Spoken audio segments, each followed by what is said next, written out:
Hello everyone, welcome to your channel Vishesh academy by Neha. This is Neha. तो कैसे हैं आप सब? होप सो सब बढ़िया होंगे। तो गाइस, आज से हम एक न्यू सीरीज़ को स्टार्ट कर रहे हैं बीए सेकंड सेम की हिस्ट्री को, जिसमें मैं आपसे जो यूनिट 3 है वो डिस्कस करूंगी। और हमारे चैप्टर का नेम है कन्नौज पर आधिपत्य को लेकर त्रिपक्षीय संघर्ष।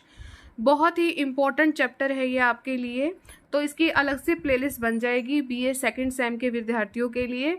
तो चलिए वीडियो को स्टार्ट करते हैं और लास्ट तक बने रहिएगा। एक रिवीजन भी आपको अच्छे जो है नोट्स से आपको मैं करवाऊंगी, जितना मैं आपको करवाऊंगी, और लास्ट में आपको रिवीजन भी अच्छी तरीके से करवाऊंगी। तो बस आप लास्ट तक बने रहें। तो चलिए स्टार्ट करते हैं।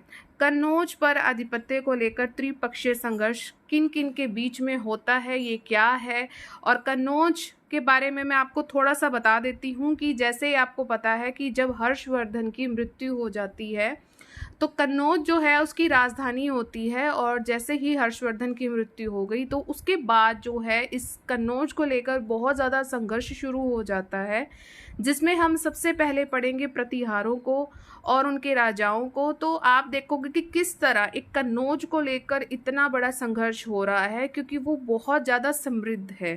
ठीक है, तो बस अब हम स्टार्ट करते हैं। थोड़ा सा मैंने आपको बता दिया है, क्योंकि मैं अब यूनिट 3 से स्टार्ट कर रही हूँ।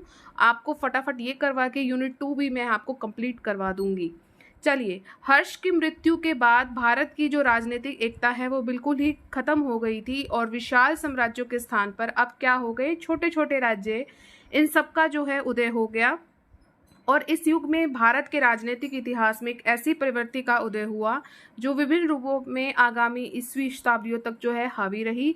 कि क्या था, इनकी प्रवृत्ति कैसी हो गई थी, जो इसके बाद छोटे छोटे राज्य जो है उत्पन्न हो रहे थे। सबसे पहले ये चाह रहे थे कि विकेंद्रीकरण कर दो, किसी एक चीज पर आप फोकस मत करो, आप जो है उसको डिवाइड कर दो। और इसमें क्षेत्रता की जो है भावना भी देखने को मिली।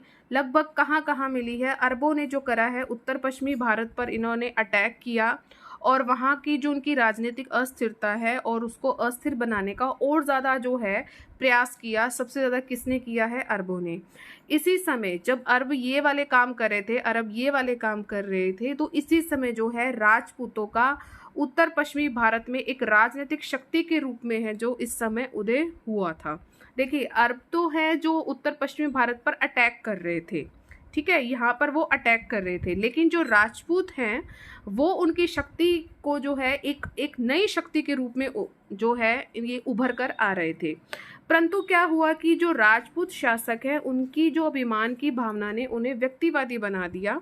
व्यक्तिवादी भावना ने राजपूतों को स्वतंत्र रूप से शासन करने के लिए क्या किया है? प्रोत्साहित किया। यानी कि इनके दिमाग में ये आ गया कि क्यों ना जो है हम स्वतंत्र रूप से उधर शासन करें। ठीक है, इसी प्रकार विकेंद्रीकरण और क्षेत्रता की भावना देश के लिए क्या होगी? घातक सिद्ध होगी। तो इसके परिणाम स्वरूप कई प्रबल राजनीतिक शक्तियां जो हैं उभर कर हमारे सामने तब आई। तो इन शक्तियों ने उत्तरी भारत में अपना एक विशाल साम्राज्य जो है स्थापित करने का प्रयत्न किया, प्रयास किया।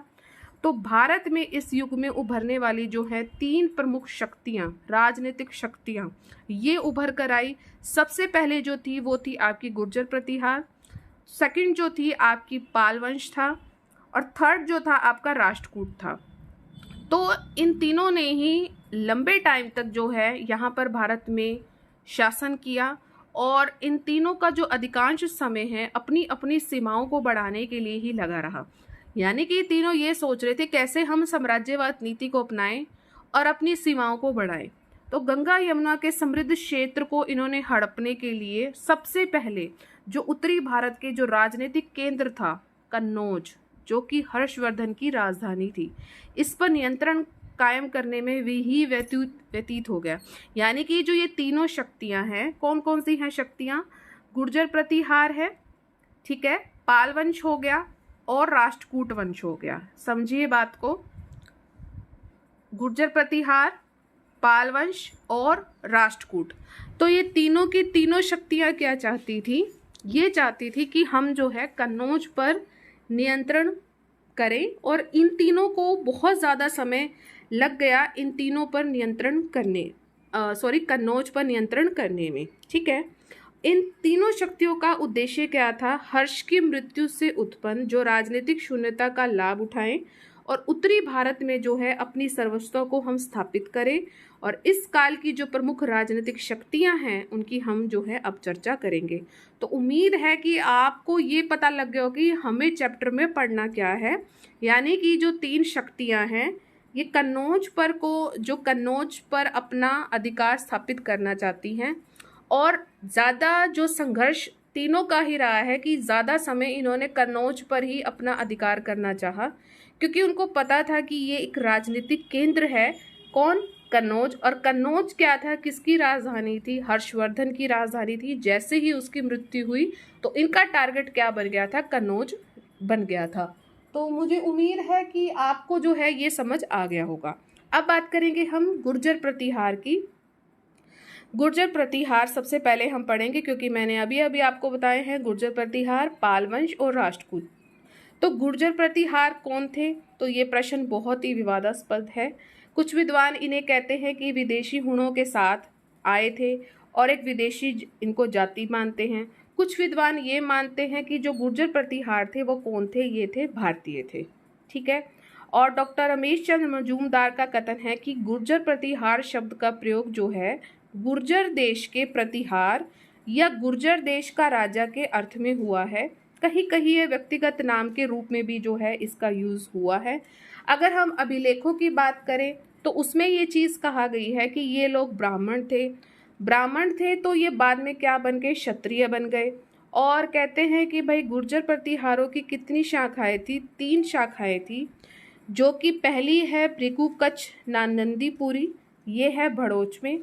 दूसरी है मांडव्यपुर मेंदतक, राजस्थान में है। और उज्जैन में जो है ये राज्य करती हैं। 3 शाखाएं हैं अलग अलग जगह। सबसे पहले भड़ोच कहाँ है आपका? गुजरात में। दूसरा जो है राजस्थान में जो है ये इनकी जो शक्ति है राज्य करती है। और तीसरी जो है उज्जैन में जो है ये राज्य करती है। ठीक है। जो ये उज्जैन में थे ना शासन करने वाले प्रतिहार, ये इनकी मुख्य शाखा थी। 3 शाखाएं, आपको तीनों के मैंने नाम बता दिए। लेकिन अगर हम उज्जैन की बात करें तो उज्जैन में जो है प्रतिहारों की मुख्य शाखा थी। और इस शाखा के जो शासक थे, उज्जैन के जो प्रमुख शासक थे, इस शाखा के जो शासक थे जिनका नाम था नागभट्ट द्वितीय, उन्होंने क्या किया था? कन्नौज पर अपना अधिकार कर लिया और जो समस्त उत्तरी भारत पर जो है प्रतिहारों के प्रभुत्व की जो है उन्होंने स्थापना की थी। यानी कि जो हमारे प्रतिहारों का मेन हीरो है वो है नागभट्ट द्वितीय, जिनके बारे में आप इस वीडियो में पढ़ोगे। ठीक है। तो नागभट्ट द्वितीय ये उज्जैन से थे। ठीक है। उज्जैन प्रतिहारों की मुख्य शाखा थी। उस शाखा के जो शासक थे ये कन्नौज पर अपना अधिकार करना चाहते थे और इन्होंने किया भी। और उसके बाद उत्तरी भारत पर ये प्रतिहारों के प्रभुत्व की इन्होंने स्थापना की। अब हम डिटेल में पढ़ेंगे कि पहला शासक कौन आया, उसने क्या किया क्या नहीं किया। तो चलिए, उज्जैन, कन्नौज, गुर्जर प्रतिहार। ठीक है। सबसे पहले आपके आएंगे नागभट्ट प्रथम, जिनका टाइम पीरियड है 730 से लेकर 60 ईस्वी। नागभट्ट प्रथम ने उज्जैन के गुर्जर प्रतिहार वंश की क्या की थी? स्थापना की थी। क्वेश्चन बन सकता है कि किसने गुर्जर प्रतिहार वंश की स्थापना की थी? तो नागभट्ट प्रथम ने जो है उज्जैन के गुर्जर प्रतिहार वंश की स्थापना की थी। और ग्वालियर प्रशस्ति से हमें इस बात का पता लगता है कि नागभट्ट ने मलेच्छाधिप अरबों की सेना को जो है हराया था। किस प्रशस्ति से पता लगता है? जैसे कि प्रयाग प्रशस्ति है वो अशोक के बारे में है, तो नागभट्ट की कौन सी प्रशस्ति है? ग्वालियर प्रशस्ति है। तो इससे हमें इस चीज का पता लगता है कि नागभट्ट ने मलेच्छाद्वीप यानी कि अरबों की सेना को नागभट्ट प्रथम ने हराया था। इसके बाद उसने गुजरात और मालवा पर भी अधिकार कर लिया था। किसने? नागभट्ट प्रथम ने। परंतु राष्ट्रकूट एक शासक था दंती दुर्ग से जो है नागभट्ट प्रथम हार गया था। दंती दुर्ग की उत्तरी भारत की जो है विजय अस्थायी सिद्ध हुई। इसने इस पर अटैक भी किया और उसको हरा भी दिया, लेकिन जो विजय थी ज़्यादा टाइम टिक नहीं सकी। तो नागभट्ट ने पुनः अपने राज्य पर फिर से अधिकार किया। इसके बाद नागभट्ट प्रथम के बाद उसके आते हैं भतीजे। नागभट्ट प्रथम के 2 भतीजे हैं। सबसे पहला है ककुक, ककुक और देवराज। ठीक है, ये इसके 2 भतीजे हैं, यानी कि ककुक के और देवराज के चाचा का क्या नाम हो गया? नागभट्ट प्रथम, या आप इस तरह कह सकते हो इसके 2 भतीजे हैं। तो ये जो देवराज है ना, देवराज, इसका पुत्र वत्सराज, ये अब गद्दी पर बैठेगा। ठीक है, तो अब इस चीज़ को ध्यान रखना है। अब भतीजों को इसने अगर ये अथॉरिटी दी है तो इसका मतलब इसका कोई पुत्र तो था ही नहीं। ठीक है, और भतीजों का भी अगर कहे तो उसका पुत्र जो है गद्दी पर बैठा। तो यही चीज़ जो है आपको याद रखनी है। नागभट्ट प्रथम के बाद जो हम पढ़ेंगे वत्सराज पढ़ेंगे, और वत्सराज कौन है? ये देवराज का पुत्र है। ठीक है, ये देवराज का पुत्र है और इसका उत्तराधिकारी था, और ये एक शक्तिशाली शासक था। इसके शासनकाल की अगर हमने जानकारी प्राप्त करनी है, किसकी? वत्सराज की, तो उसकी जानकारी हमें कहाँ कहाँ से मिलती है? एक हमें मिलती है ग्वालियर अभिलेख से, एक जैन ग्रंथ है जिसका नाम है कुबले माला, नाम ध्यान रखेंगे, कुबले माला, ये जैन ग्रंथ है। और जीनसेन के हविंश पुराण से जो है हमें वत्सराज की शासनकाल की पूरी जानकारी मिलती है। अब ग्वालियर अभिलेख से हमें और क्या चीज़ें मिलती हैं? ग्वालियर अभिलेख से हमें ये बात पता लगती है कि वत्सराज ने भंडियों को जो है पराजित करके उनसे उनका राज्य छीन लिया था। ग्वालियर अभिलेख जो अभी अभी मैंने आपको बताया है, इससे क्या पता लगता है कि इसने भंडियों को पराजित करके, कोई जाति थी तो उनसे उनका राज्य छीन लिया था। इसके बाद उसने कन्नौज का एक राजा था जिसका नाम था इंद्रायुध। क्या नाम है? इंद्रायुध। तो इंद्रायुध को जो है इसने पराजित किया था। ठीक है, वत्सराज ने, और मध्य प्रदेश में, एमपी में अपनी जो है शक्ति स्थापना की थी। अब जो इसने कन्नौज के राजा को हराया और एमपी में अपनी शक्ति स्थापना की, तो ये इसकी महानतम सफलता थी। इसी समय बंगाल का एक पाल वंशीय शासन धर्मपाल, धर्मपाल किसका शासन है? ये पाल वंशीय ये शासन है। ठीक है, ये इसका शासक है धर्मपाल। तो वत्सराज ने इसको पराजित किया। ठीक है, और राष्ट्रकूट नरेश गोविंद तृतीय के राघनपुर अभिलेख से हमें इस विजय की जानकारी मिलती है। किस विजय की? कि वत्सराज ने पाल वंश के शासक धर्मपाल को हराया था। तो इसकी जानकारी हमें कहाँ से मिलती है? गोविंद तृतीय के राघनपुर अभिलेख से हमें इस चीज़ की जानकारी मिलती है कि वत्सराज ने धर्मपाल को हराया था। वत्सराज की इन सफलताओं को राष्ट्रकूट जो नरेश था, कौन सहन नहीं कर सका था कि धर्मपाल को इसने हरा दिया है। तो राष्ट्रकूट, ध्यान रखिए, एक कौन सी थी? गुर्जर प्रतिहार थे, दूसरा था पालवंश, दूसरी शक्ति, तीसरी कौन सी शक्ति थी? राष्ट्रकूट। ठीक है, हम बात किसकी कर रहे हैं? गुर्जर प्रतिहार में वत्सराज की। ठीक है, पाल वंश का शासक कौन था? अभी अभी हमने पढ़ा है, धर्मपाल। और राष्ट्रकूट शासक कौन सा है? ध्रुव है। तो वत्सराज ने धर्मपाल को हरा दिया। ये बात किसके हजम नहीं हुई है भाई? ध्रुव के। ठीक है, ध्रुव इस चीज को सहन नहीं कर सका, तो उसने क्या किया? उत्तर भारत पर चढ़ाई कर दी और उसने जो प्रतिहार सेना था इसको पराजित कर दिया। किसने? ध्रुव ने। और वत्सराज से धर्मपाल जो से छीने हुए, उसने छीने भी तो थे ना, धर्मपाल को हराया, उससे कुछ छीना भी था। तो वो क्या छीना था? 2 सफ़ेद छत्र और लूट का सामान उससे छीन लिया। ठीक है, जो उसने धर्मपाल से छीना था तो ध्रुव ने उससे छीन लिया, और वत्सराज को भागकर कहाँ शरण लेनी पड़ी? रेगिस्तान में। और अगर हम इस घटना की बात करें, ये सब कुछ जब हो रहा था, तो ये घटना जो घटी थी 792 से लेकर 93 ईस्वी में घटी। और ध्रुव के हारने के बाद वत्सराज का शासन राजपूताना तक क्या रह गया? सीमित रह गया। ठीक है, यानी कि ये ध्रुव से हार गया। कौन? वत्सराज। इसके बाद जो हम बात करेंगे नागभट्ट द्वितीय की, जो हमारा असली हीरो है। नागभट्ट द्वितीय ये कौन है? ये वत्सराज का ही पुत्र है।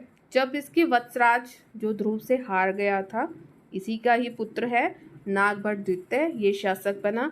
अगर हम इसकी मम्मी का नाम पता करें, नागभट्ट द्वितीय की मम्मी का क्या नाम है? सुंदर देवी। ठीक है, यानी कि वत्सराज की बीवी का क्या नाम हो गया? सुंदर देवी। जिस समय नागभट्ट द्वितीय ये राजगद्दी पर बैठा था तो प्रतिहार साम्राज्य की स्थिति बहुत ज़्यादा गंदी थी, शोचनीय थी। क्योंकि देखो, आप ऊपर आप सब कुछ देख चुके हो कि वत्सराज के साथ क्या क्या हुआ। उसने अपने पराक्रम से अपनी राजवंश की खोई हुई प्रतिष्ठा को पुनः स्थापित किया। किसने? नागभट्ट द्वितीय ने। अगर हम इसकी विजय की बात करें तो भोज की ग्वालियर प्रशस्ति से हमें ये पता लगता है कि नागभट्ट द्वितीय एक महान विजेता था। उसने सैंधव में, कलिंग में, विदर्भ में, आंध्र में, गुजरात में, मालवा, किरात, वत्स, मत्स्य के शासकों को, इन सबको इसने पराजित किया था। सबसे पहले हम बात करेंगे कन्नौज की विजय। नागभट्ट के शासनकाल की बहुत इंपॉर्टेंट घटना, उसने क्या किया? उसने कन्नौज पर विजय करी। वत्सराज और धर्मपाल को जब राष्ट्रकूट नरेश ध्रुव ने पराजित कर दिया था तो इस राजनीतिक अवस्था का लाभ उठाकर क्या किया? धर्मपाल ने कन्नौज की गद्दी पर किसको बिठा दिया? चक्रायुध को बिठा दिया था। Don't be confused. आपको मैंने अभी अभी बताया है कि जो ध्रुव है वो किस चीज़ को हजम नहीं कर पा रहा था? वत्सराज ने जब धर्मपाल पर अटैक कर दिया था तो ध्रुव इस चीज़ को हजम नहीं कर पा रहा था। तो जब ध्रुव ने वत्सराज को मतलब पराजित कर दिया, उसके बाद जो धर्मपाल था तो धर्मपाल ने इस चीज़ का फ़ायदा उठाया। जो कन्नौज था ना, उसकी गद्दी पर अपने आदमी को बिठा दिया जिसका नाम था चक्रायुध। क्लियर? नागभट्ट ने चक्रायुध को जो है यहाँ पर पराजित कर दिया। नागभट्ट द्वितीय ने चक्रायुध को यहाँ पर पराजित कर दिया, जो कि किसका बंदा था? धर्मपाल का, जो इसके पापा को जिसने हराया था। ठीक है, और कन्नौज पर इसने क्या कर लिया? अपना अधिकार कर लिया। और नागभट्ट द्वितीय ने कन्नौज को ही अपने राज्य की राजधानी भी बना लिया। इस विजय के परिणाम स्वरूप नागभट्ट द्वितीय उत्तर भारत की प्रमुख राजनीतिक शक्ति के रूप में उभरा। कन्नौज विजय उम्मीद है आपको समझ आ गई होगी। फिर हम आगे बात करते हैं। फिर इसने धर्मपाल से युद्ध किया। नागभट्ट द्वितीय ने धर्मपाल से युद्ध किया। बंगाल का शासक धर्मपाल कन्नौज पर नागभट्ट के आधिपत्य को बिल्कुल भी सहन नहीं कर सका, क्योंकि वो एक बार हार गया था। परंतु उसने नागभट्ट द्वितीय पर फिर भी अटैक किया और नागभट्ट के हाथों से उसे फिर से पराजित होना पड़ा। और ग्वालियर अभिलेख और चाटसू अभिलेख, इन दो अभिलेखों से हमें इस चीज़ का पता लगता है कि नागभट्ट द्वितीय ने बंगाल का जो शासक था धर्मपाल, उसको हरा दिया था। नेक्स्ट हम बात करेंगे गोविंद तृतीय का आक्रमण। राजगद्दी पर बैठने के कुछ समय बाद ही नागभट्ट को राष्ट्रकूट का एक शासक था गोविंद तृतीय, ठीक है, इसके आक्रमण का भी इसको सामना करना पड़ा नागभट्ट द्वितीय को। संजन और रघनपुर अभिलेखों से हमें इस चीज़ की पुष्टि मिलती है कि नागभट्ट को पराजय का जो है यहाँ पर सामना करना पड़ा। ठीक है, नागभट्ट को पराजय का यहाँ सामना करना पड़ा। यहाँ पर नागभट्ट हार गया था किससे? गोविंद तृतीय से। अब गोविंद तृतीय कौन है? राष्ट्रकूट शासक है, जिस तरह अभी ध्रुव आया था। परंतु गोविंद तृतीय की ये विजय जो थी ये अस्थायी सिद्ध हुई और घरेलू समस्याओं के कारण गोविंद तृतीय नागभट्ट की तरफ पर्याप्त ध्यान बिल्कुल भी नहीं दे सका। तो नागभट्ट ने क्या किया? पुनः कन्नौज को जीता और उत्तरी भारत में अपनी धाक जमा ली। और धर्मपाल ने भी उसे कन्नौज का स्वामी फाइनली उसने मान लिया भाई कि उसको भी हरा दिया, राष्ट्रकूट शासक गोविंद तृतीय को भी हरा दिया। तो उसने भी मान लिया कि भाई तू ही स्वामी है। और इस विजय के बाद नागभट्ट द्वितीय ने कौन कौन सी उपाधि धारण की? वेरी इंपॉर्टेंट, परम भट्टाकर महाराजाधिराज परमेश्वर की इसने उपाधि धारण की। फिर इसने मुसलमानों पर भी विजय प्राप्त की। कैसे? ग्वालियर अभिलेख से हमें पता लगता है कि नागभट्ट द्वितीय ने तुर्कों यानी कि मुसलमानों को भी इसने पराजित किया था। और खुमान रासू से हमें इस चीज़ का हमें पता लगता है कि गुहिल खुमान ने भी मुसलमानों को पराजित किया था। अब ये गुहिल खुमान कौन है? ये गुहिल खुमान जो है ना, नागभट्ट द्वितीय का क्या था? सामंत था। तो मुसलमानों पर भी इसने विजय प्राप्त की। अब इसकी बात करेंगे हम साम्राज्य विस्तार की। तो इस प्रकार नागभट्ट द्वितीय ने एक विशाल राज्य की स्थापना की और उसके साम्राज्य में हिमालय की तलती से नर्मदा तक का जो है क्षेत्र शामिल था। वत्सराज और नागभट्ट ने एक प्रांतीय राज्य को श्रेणी की सैनिक और राजनीतिक शक्ति के रूप में जो है यहाँ पर पराजित किया था। तो इतना जो है हम करेंगे। अब जो है ट्विस्ट है कैसा है कि अब आपको मैंने जितना भी करवाया है एक क्विक रिवीजन ले लेते हैं, जिससे आपका बिल्कुल क्लियर हो जाएगा, मैप क्लियर हो जाएगा। तो चलिए, नागभट्ट प्रथम सबसे पहला शासक था। टाइम पीरियड क्या था इसका? 730 से लेकर 760 तक का। नागभट्ट और दंती दुर्ग में जो है लड़ाई हुई थी, जिसमें नागभट्ट प्रथम जो है हार गया था, दंती दुर्ग इसमें जीत गया था।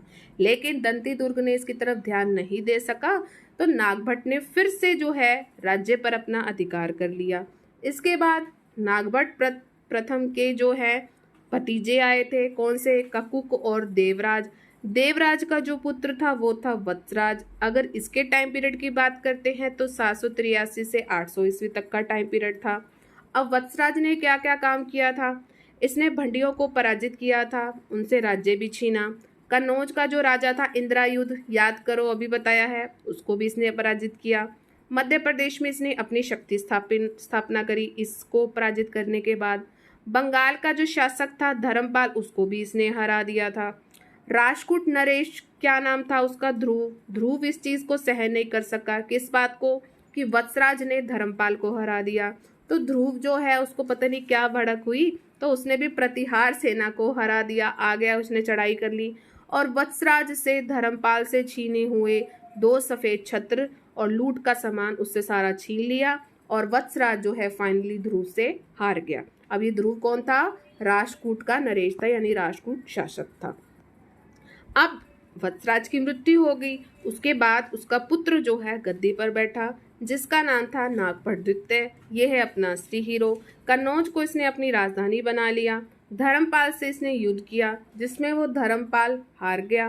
फिर राजपूत शासक था गोविंद तृतीय, उसका फिर अटैक हुआ, जिसमें एक बार नागभट्ट द्वितीय फिर से हारा और इसमें गोविंद तृतीय जीत गया था। लेकिन स्थिति फिर से गड़बड़ा गई, तो नागभट्ट ने पुनः जो है कन्नौज पर अपना अधिकार कर लिया। फिर इसके बाद इसने मुसलमानों को भी पराजित किया। तो हो गई ना रिवीजन। तो कैसा लगा ये सेशन? उम्मीद है अच्छा लगा होगा, एफर्ट्स अच्छे लग रहे हैं। और कल हम जो करेंगे रामभद्र से स्टार्ट करेंगे, ठीक है? तो सेशन कैसा लगा? उम्मीद है अच्छा लगा होगा।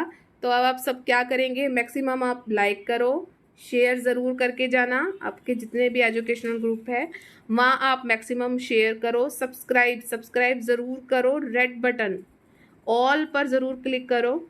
जब आपका ये ब्लैक जो है हो जाए ना, ऑल हो जाए, ऑल पर ज़रूर क्लिक करो, जब नोटिफिकेशन जो है आपको टाइम टू टाइम मिलती रहे। अब मैं आपको बता दूं, बीए सेकंड सेम का जो 3rd यूनिट है वो मैं आपको बिल्कुल कंप्लीट करवाऊंगी। इसकी जो है आपकी अलग से प्लेलिस्ट बन जाएगी सेकंड सेम की, और उसी में ही जब हमारी 3rd यूनिट कंप्लीट हो जाएगी एक बार फिर से जो है मैं आपको 2nd यूनिट भी करवा दूंगी। आपको मैं जो है एक मेरी शॉर्ट्स है उसमें मैंने आपको बता रखा है कि इतिहास की मतलब कि कैसे प्राचीन इतिहास की स्टार्टिंग हुई और कहाँ तक हम पहुँचते हैं। तो वो शॉर्ट सेक्शन में आप जो है ज़रूर जाके देखो, ठीक है? और अगर किसी ने बहुत अच्छे से पढ़ना है चीज़ों को, कि मतलब मैं 3rd यूनिट से स्टार्ट कर रही हूँ कि कईयों को बहुत दिक्कत हो कि अभी आप पढ़ना चाहते हो, तो एक मैंने जो है प्लेलिस्ट बना रखी है 6 से लेकर 12 तक की। यस, 6 से लेकर 12 तक की मैंने एक प्लेलिस्ट बना रखी है एनसीईआरटी की। आप उसको जो है इतने आप फॉलो कर सकते हो, जितना आपकी बुक में दे रखा है उतना उस प्लेलिस्ट में बहुत अच्छे से मैंने एक्सप्लेन किया हुआ है। उस एक एक वीडियो में एक एक चैप्टर को बहुत अच्छे से डिस्क्राइब किया हुआ है। अगर आप उतना भी पढ़ लेते हो तो एक इतने में आपका जो है एक बेस स्ट्रॉन्ग हो जाएगा। बाकी मैं आपकी बुक्स में से जो है करवाऊंगी। तो कहते हैं ना कि भाई बेस स्ट्रॉन्ग करना है, तो कंटेंट बहुत ही बढ़िया है, तो आप इसको भी ज़रूर फॉलो कर सकते हो। और अगर आपको देखना है, आप इतिहास के विद्यार्थी तो आपको देखना है, तो आप शॉर्ट्स जरूर देखो। उसमें मैंने बता रखा है कि प्राचीन इतिहास की स्टार्टिंग कहाँ से और कब जो है मध्यकालीन इतिहास तक जो है हम पहुँचते हैं। तो एक बार वो देख लो, तो एक बेस आपका जो है बहुत अच्छा स्ट्रॉन्ग हो जाएगा। तो चलिए मिलेंगे अपने नेक्स्ट सेशन में। Till then thank you so much for watching. Bye bye guys and take care.